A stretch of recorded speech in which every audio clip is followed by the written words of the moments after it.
C'est la fin de l'année scolaire et comme toujours, nous voici projetés vers l'été. Les vacances que nous attendons avec impatience pour le repos qu'elles promettent nous semblent bien loin. Ce mois de juin est à la fois très long pour ce qu'il nous donne à vivre avant la grande pause estivale. Spectacle, les soirées de fin d'année, pots de départ, réunions de clôture, bilan. Au travail, avec les amis, dans nos engagements en famille, nous sommes plongés dans cette logique qui veut que nous bouclions pour que ce qu'il adviendra en septembre soit un recommencement, que ce soit le neuf qui s'impose à nous et non le vieux qu'il faudrait réchauffer. Mais ce mois de juin est aussi très court.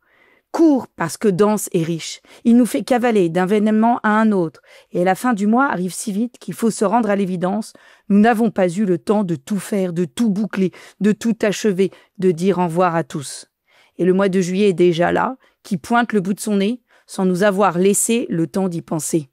Vraiment, même si nous avons désiré sa longueur durant la cavalcade du mois de juin. Juillet offre tout de même un petit sursis avec ces 2 premières semaines, un supplément de temps pour faire ce que nous n'avons pas eu le temps de faire, même si déjà certains sont partis et que nos agendas commencent à se noircir dans les colonnes du mois de septembre. Mais ces longues semaines d'été, qu'allons-nous faire ? Quand la fureur du mois de juin va retomber, allons-nous nous laisser prendre par la nonchalance des vacances et dès le 1er septembre reprendre ce rythme qui nous aura tant exténués ? Ne devrions-nous pas prendre un peu de temps entre les apéros et les amis, les repas en famille, les lectures à l'anguille sur la plage ou vautrées dans un tramway ? Ne devons-nous pas prendre le temps de faire le point ? Alors que dehors, tout semble s'enflammer, s'effondrer, que l'actualité rivalise de violence entre faits divers sordides et guerres médiatiques et oubliées, alors que le monde semble vaciller, l'élection du pape Léon XIV nous a marqués par son exceptionnelle sérénité et son discours de vérité. Alors que tout semble sombrer dans la fureur, il serait bien de temps de faire le point, de retrouver de cette sérénité et puiser en nous les forces spirituelles qui nous garantissent que le mal ne peut jamais être victorieux. Si nous sommes frappés d'impuissance devant son déchaînement dans le monde, nous sommes tout puissants, avec l'aide de Dieu, pour agir en nous. Et cela demande de faire le point avec un peu de discernement. Alors, durant l'été et avant que nos existences se remodèlent dans la vigueur du mois de septembre, nous pouvons nous inspirer de la méthode jésuite, celle de l'examen.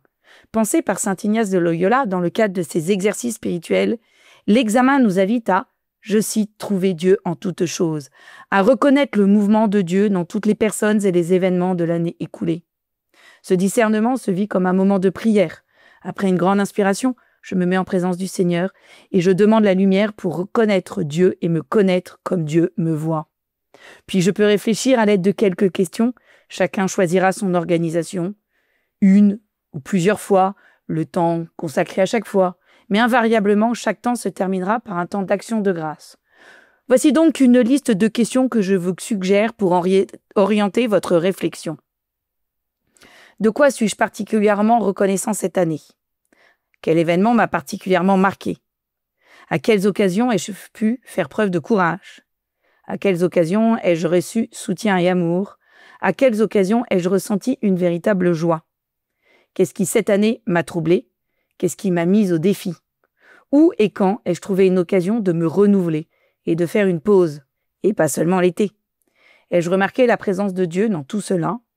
À la lumière de mon bilan, quelle est ma réponse au Dieu de ma vie ? En regardant vers l'avenir, faites ce mois de septembre, vers les mois de l'été et de l'année qui s'ouvrent, qu'est-ce qui me vient à l'esprit ? Avec quel esprit est-ce que je veux entrer dans les prochains mois ? Prendre le temps cet été de faire cet exercice de discernement est certainement la meilleure façon de reprendre notre souffle avant la rentrée de septembre et d'entamer une nouvelle année avec sérénité. Alors que tout semble vaciller, c'est un bon moyen d'assurer notre solidité intérieure. Et bon été à tous!